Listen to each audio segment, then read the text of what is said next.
Hello students, कैसे हैं आप सब। आई होप आप सब अच्छे होंगे। आईसीटी वर्चुअल क्लासरूम में आप सबका स्वागत है। मैं विकास। बच्चों, क्लास 6 का मैथ्स करेंगे हम। चैप्टर आपका लाइंस एंड एंगल्स, और इस चैप्टर को हम यहाँ पे कंप्लीट करने वाले हैं, कवर करने वाले हैं। चलिए चलते हैं स्मार्ट बोर्ड पे। तो ठीक है बच्चों, एक क्वेश्चन है जो फिलहाल हम करने वाले हैं। क्या बोला गया है, इसको ध्यान से समझेंगे।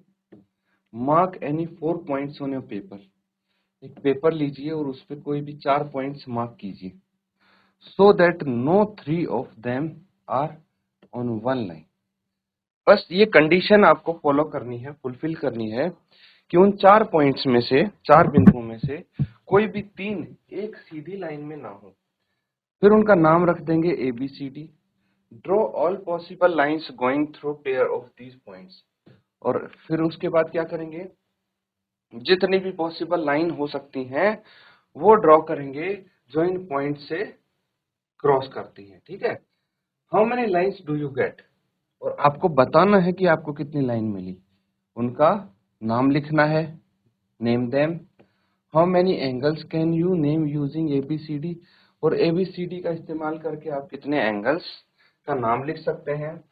Write them all down and mark each of them with curve. ठीक है। तो आपको सबसे पहले क्या करना है, 4 पॉइंट्स बनाने हैं। कितने? 4 पॉइंट्स बनाने हैं एक पेपर पे, जिनका नाम ABCD रखेंगे। वो उनमें से ये है कि कोई भी 3 एक सीधी लाइन में नहीं होने चाहिए। उसके बाद आप क्या करेंगे, उनसे जो लाइंस उनके थ्रू बन रही हैं, लाइंस बनाएंगे, और फिर आप उन लाइंस का नाम रखेंगे, और उनकी हेल्प से जो एंगल्स बने हैं उनका नाम लिखेंगे और एंगल्स को मार्क करेंगे। ठीक है। चलिए एक बार कोशिश करके देखिए, इसको बना के देखिए कैसे आप बना पाते हैं।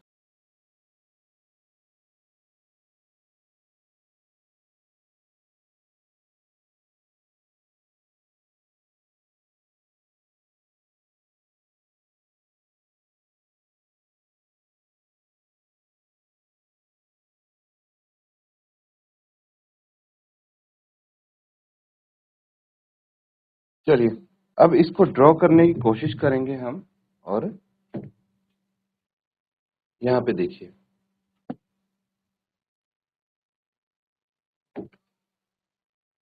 सबसे पहले हम 4 पॉइंट्स बना लेते हैं, रैंडम कोई भी।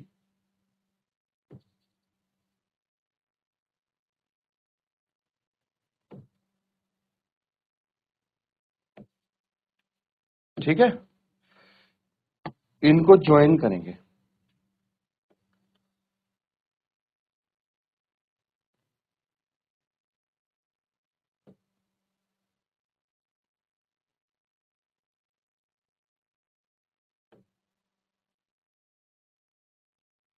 ये हो गई।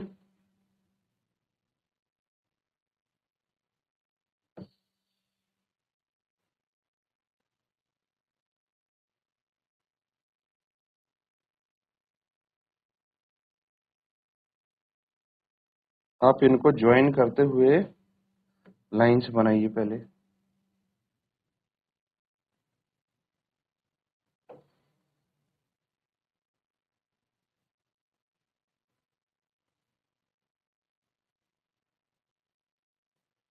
ठीक है। अब ये 4 पॉइंट्स आप ध्यान से देख लीजिए, बन रहे हैं, और इनको जोड़ते हुए ये लाइंस बन रही हैं। और कोई लाइंस आप बना सकते हैं जो इनसे क्रॉस होती है, बिल्कुल। और लाइंस भी मैं बना सकता हूं।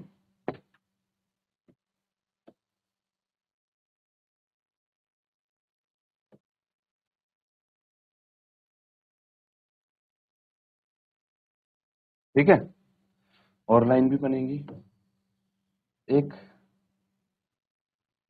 जो इनसे पास होती है।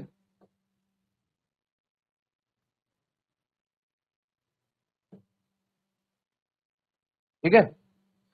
तो ये कुछ लाइंस हैं।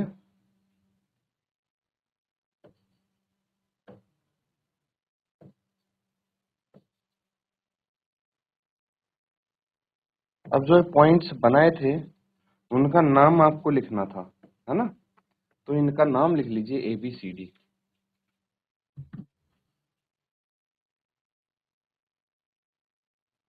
तो मान लीजिए ये पॉइंट है हमारे पास A, एक है B, एक है C और ये पॉइंट D है।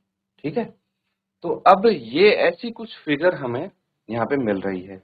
फिगर थोड़ी बहुत अलग भी हो सकती है अगर आपके पास आपने पॉइंट्स थोड़ी ही अलग जगह बनाए हैं, लेकिन इस चीज का ध्यान रखना है कि एक लाइन में 3 पॉइंट नहीं होने चाहिए।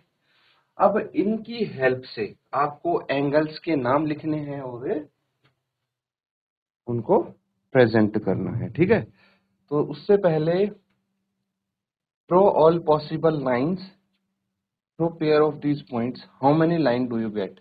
लाइंस को काउंट करो और बताओ कितनी लाइन मिली और उनका नाम लिखना है। सबसे पहले ये जो लाइंस मिली हैं इनका नाम लिखिए और काउंट कीजिए कितनी लाइंस मिली। फिर कितने एंगल्स मिले, एंगल्स को काउंट कीजिए, एंगल्स के नाम लिखिए और यहाँ पे मार्क करेंगे।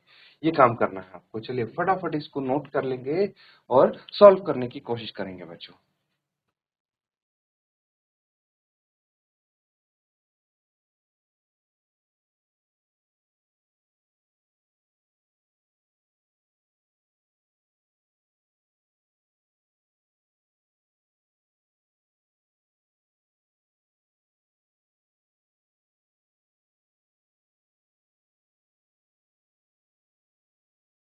तो क्या आप बता सकते हैं कितनी लाइंस मिली हैं हमें? तो देखिए, अगर हम यहाँ पे लाइंस काउंट करने की कोशिश करें तो 1 2 3, 3 लाइंस ये मिली हैं।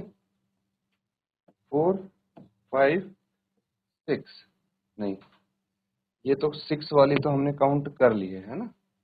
4 5 और ये 6 हो जाएगी। 6 लाइंस मिली हैं हमें। We got 6 lines. अब नेम देम, चलिए नेम करते हैं। ए बी एक लाइन हो गई, फिर ए सी दूसरी लाइन हो गई, फिर ए डी तीसरी लाइन हो गई। ठीक है, और बताइए A B A C A D, फिर बी सी फोर्थ लाइन हो गई, फिर डी सी या सी डी फिफ्थ लाइन हो गई एंड सिक्स्थ लाइन है बी डी। ठीक है, ये लाइंस हैं जो हमें यहां से प्राप्त हुई हैं, उनके नाम हमने लिख दिए हैं।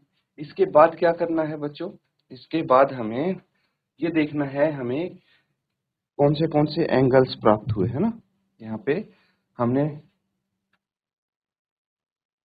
अब नेम कर दिया है। How many angles can you name using ABCD. अब आपको ये बताना है कितने एंगल्स के नाम लिख सकते हो एबीसीडी का यूज करते हुए, और जितने लिख सकते हो सब लिखो और इसमें मार्क भी करना है कर्व के साथ। ठीक है, तो चलिए अब लाइंस के नाम हमने लिख दिए हैं। अब एंगल्स काउंट करो यूजिंग ए बी सी डी, कितने एंगल्स आप बना सकते हो।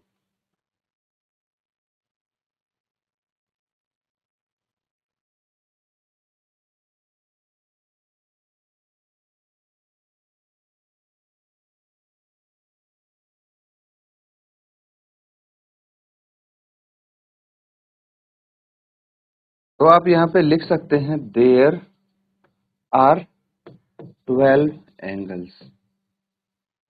काउंट करेंगे इनको तो अब 12 एंगल्स मिलेंगे। कैसे मिलेंगे? अब मैं वन बाय वन एंगल्स के नाम लिखता हूं और फिर उनको हम लिखते जाएंगे।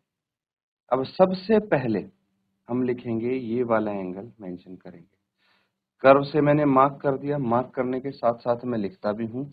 तो सबसे पहले है एंगल ए बी डी। ठीक है, अगला नेक्स्ट एंगल है ये वाला लिख देते हैं। क्या नाम है? D B C, angle D B C. और एक ये पूरा एंगल है, तो इसका नाम क्या है?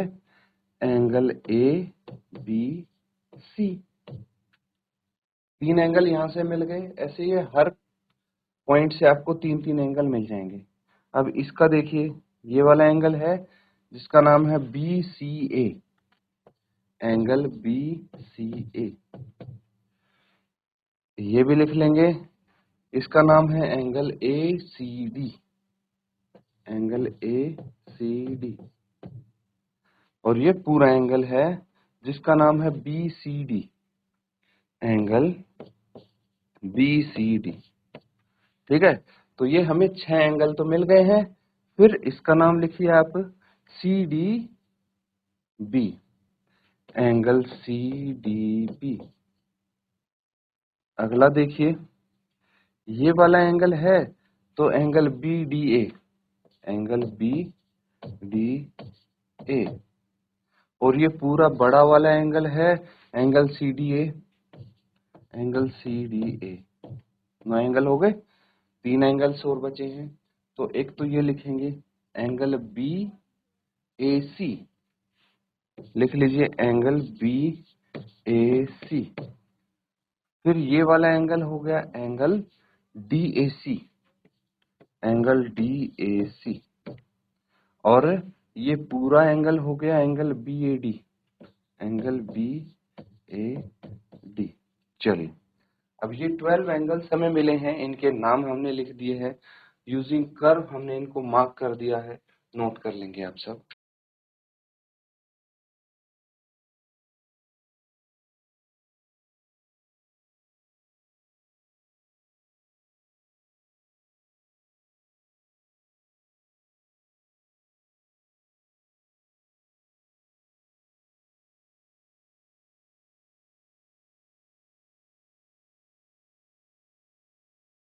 ठीक है, नोट कर लिया सबने। चलिए, अब आगे करते हैं। अगला टॉपिक है आपका कंपेयरिंग एंगल्स, यानी कोणों की तुलना। तो कोणों की तुलना हम कैसे कर सकते हैं, ये यहाँ पे चेक करें। अब देखिए, लुक एट दीज एनिमल्स। जो आप एनिमल्स देख पा रहे हैं, इनको देखिए ध्यान से। ओपनिंग देयर माउथ्स, अपना मुंह खोल के रखा है इन्होंने। Do you see any angles here?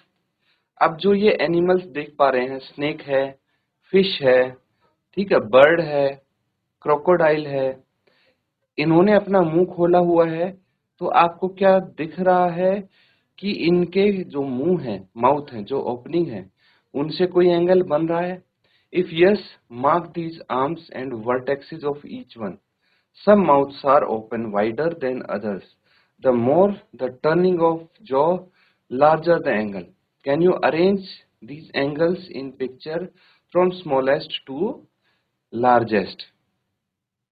तो बच्चों, यहाँ पे क्या बोला गया है? यहाँ पे आपको ये बोला गया है कि कुछ हमें एंगल्स दिख रहे हैं, ठीक है, जो एनिमल्स ने अपने माउथ ओपन किए हुए हैं। जैसे फिश का देखिए, ठीक है, ये एंगल बन रहा है, ये इसका वर्टेक्स हो गया, मान लीजिए बी, और ये ए, ये सी, है ना? तो ए बी सी, ये एक एंगल फॉर्म हो रहा है। तो अब देखिए, जिसने जितना ज्यादा या फिर जिसने जितना बड़ा माउथ खोला है, उसका उतना बड़ा एंगल बनेगा। अब फिश के बाद क्रोकोडाइल है, जिसने फिश से थोड़ा बड़ा माउथ अपना ओपन किया है, ये देखिए, ठीक है। तो यहाँ पे एक एंगल बन रहा है, इसका नाम लिख देंगे सी डी ई, ठीक है। ये वर्टेक्स डी हो गया और इसकी आर्म्स होगी सी डी एंड डी ई।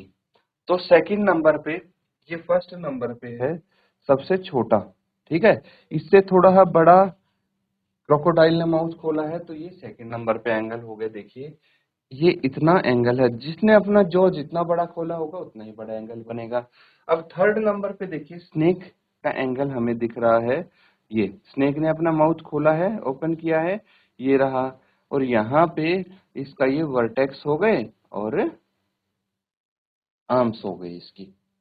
ठीक है, अगर मैं इसको वर्टेक्स को ओ से नाम लिख दूं, ठीक है, अब यहाँ पे लिख देता हूं ए, ये हो गया बी, तो क्या हो जाएगा, ओ ए एंड ओ बी तो आर्म्स हो गई, और ओ हो गया वर्टेक्स, और ये एंगल आपका क्रोकोडाइल के ने जो एंगल बनाया है उससे थोड़ा बड़ा बना है। और ये बर्ड देखिए, इसने इतना बड़ा मुंह खोला है कीड़ा खाने के लिए, है ना, कितना बड़ा मुंह खोला है इस बर्ड ने कीड़ा खाने के लिए।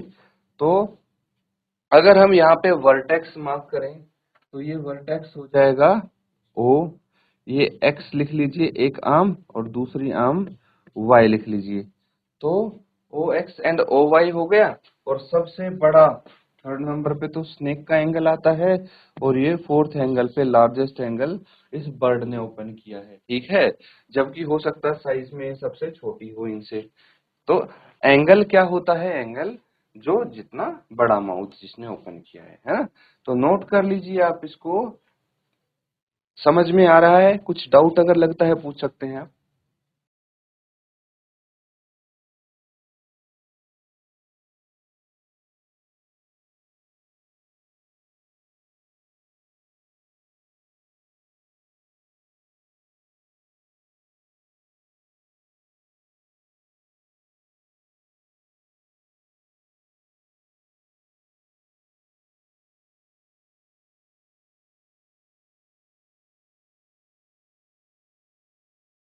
ठीक है, नोट कर लिया सबने। चलिए, तो अगला सवाल ये है, is it always easy to compare two angles? क्या दो एंगल्स को कंपेयर करना हमेशा आसान रहता है या मुश्किल होता है? तो देखिए, जब साफ साफ आपको अंतर दिख रहा है, ठीक है, साफ साफ अंतर दिख रहा है मतलब, यहाँ पे देखिए, अगर मैं इन एंगल्स की नेमिंग करता हूं, 1, एंगल 2, एंगल 3, एंगल 4, तो जब जितनी ज्यादा इनकी आर्म्स ओपन होंगी उतना ही बड़ा एंगल होगा, ये हमें पता है। ठीक है, या फिर जितना बड़ा कर्व बनेगा उतना ही बड़ा एंगल होगा। तो अगर हम एंगल 1 एंड एंगल 3 या फिर एंगल 1 एंड एंगल 4 को कंपेयर करके देखें, तो हमें पता लगेगा कि angle 1 is greater than angle 3, या फिर angle 1 is greater than angle 4। ये तो काफी इजी है कंपेयर करना, है ना। लेकिन it is not always that easy to compare angles, की देखते ही आप बता दो, इतना आसान हमेशा नहीं होता।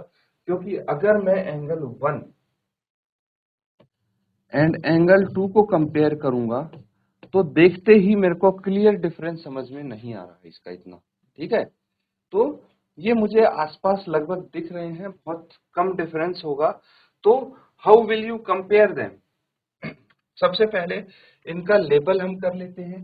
लेबल का मतलब है वर्टेक्स लिखना है और आर्म्स का नाम लिखना है। ठीक है, ए ओ बी यहाँ पे लिखेंगे ए सी बी। ठीक है, इसका नाम लिख सकते हैं एक्स वाई जेड। ठीक है, यहाँ पे लिख देंगे एम ओ पी। अलग अलग नाम लिखने हैं हमने, अलग अलग ये एंगल्स हैं, इनको हमने लेबल कर दिया। Label each of the angles, how will you compare them? तो इनको कैसे कंपेयर करेंगे? तो देखिए, एक तरीका सिंपल ये है हमारे पास, अगर आपके पास अगर आपके पास प्रोटेक्टर नहीं है, ठीक है, ज्योमेट्री में जिसको डी बोलते हैं, कुछ ऐसी शेप का आता है,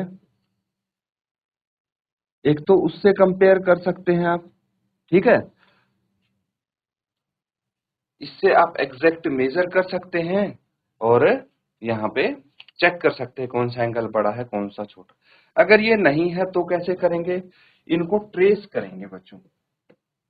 ठीक है, ट्रेस करेंगे, ट्रेसिंग पेपर से, एक पेपर पे एक एंगल को ट्रेस कर दिया, फिर जो ट्रेस किया हुआ एंगल है, ये एंगल है मान लो, इससे कंपेयर करना है तो इसके ऊपर रखेंगे। जो एक आर्म है, मान लीजिए CA, ये एक आर्म है, हम OA को CA के ऊपर रखेंगे और फिर दूसरी आर्म देखेंगे जो OB है, वो CB से बाहर जा रही है या अंदर आ रही है। ठीक है, तो अगर वो ज्यादा खुल रही है, जो भी आर्म ज्यादा खुल रही है वो एंगल बड़ा होगा। ठीक है, तो हम ट्रेस करके दूसरे एंगल पे रख के इन एंगल्स को कंपेयर कर सकते हैं। समझ में आया? तो ये हमारे पास एक तरीका है। अगला है कैसे हम कंपेयर करते हैं, ये है बच्चों super imposition, comparing angles by super imposition. ये लिखिए टॉपिक।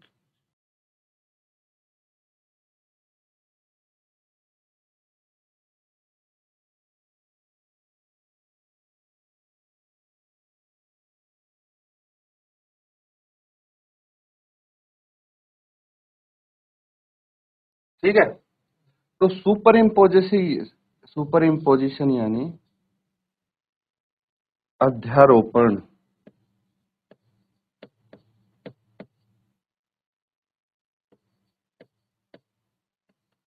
ठीक है, अध्यारोपण द्वारा कोणों की तुलना कैसे करते हैं, ये यहाँ पे हम समझने की कोशिश कर रहे हैं।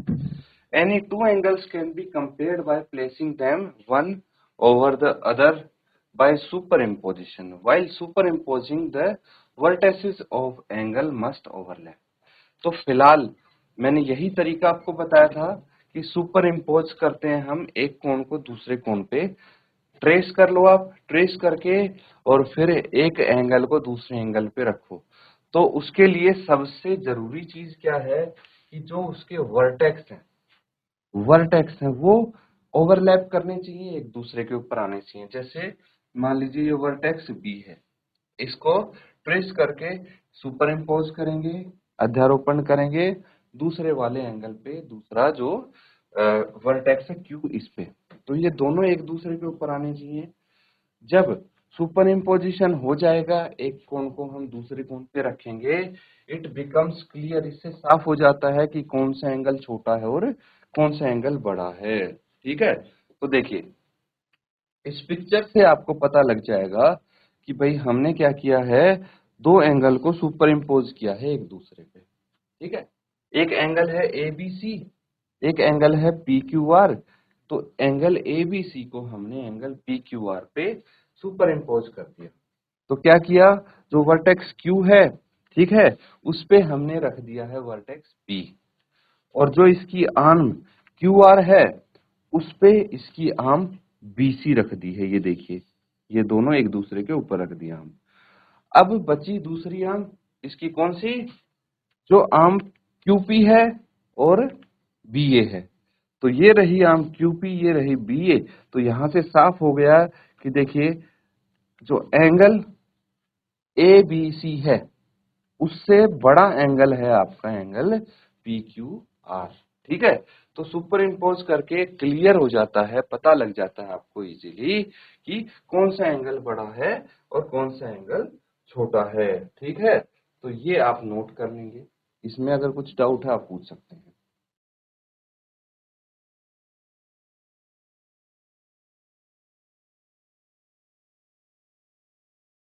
तो बच्चों यहाँ पे हमने जो क्वेश्चंस किए हैं उनको आप अच्छे से रिवाइज करें, और जो हमने टॉपिक यहाँ पे कवर किया है सुपर इम्पोजिशन के द्वारा हम एंगल की तुलना कर सकते हैं, उसको भी आप घर पे एक बार प्रैक्टिस करें। इसी के साथ आज का सेशन एंड करते हैं। Thank you and have a nice day.